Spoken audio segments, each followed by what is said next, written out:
The mirror is not the enemy.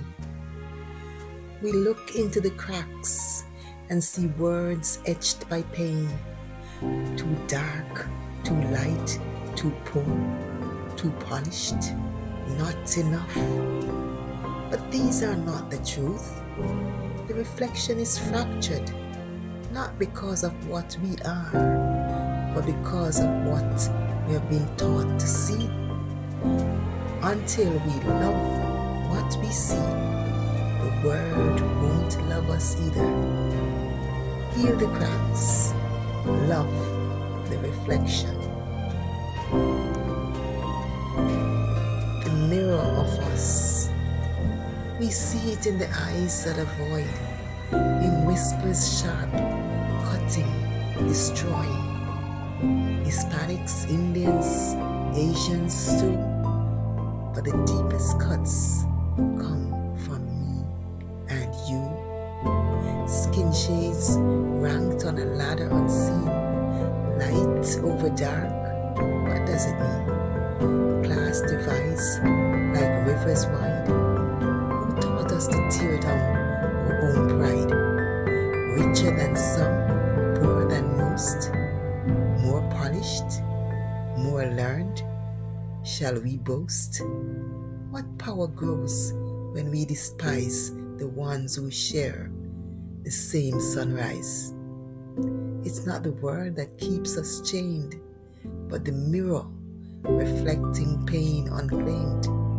Until we love the colors we bear, unity's dream will stay in the air. So as you can see, for February, this Black History Month, February 2025, my focus has been on the mirror of us, because I'm starting with the hard truth that there are several cracks, several fractures in the mirror, and the mirror does not lie. So it's time to reflect, it's time to heal, and it's time to love ourselves. Because we are always hearing complaints about how other races, other cultures perceive people of African origin. And as a Black person, I really hear it quite a bit. That, oh, they don't like us. And that is why it led me to wonder, do we like us? Do we really like us? So how can we expect others to respect or value us if we don't first do it ourselves? Because a lot of times the biggest judgment, the harshest kotai comes from within our own people, our own communities. And some of us believe that education, wealth, or lighter skin places us in a different class. And as someone once said, those people are not in my sociogram. And then there's a tragic reality of black on black crime. You know, in some communities, it's as though we are at war with each other,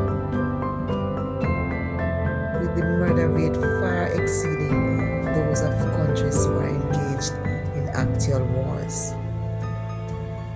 And while we can say we have come a long way, we need to stop blaming others. And some people put the entire blame on others. We need to start holding ourselves accountable. We don't say people don't respect us when we don't respect ourselves, when we don't love ourselves. So it's time to look in the mirror, see all the fractures,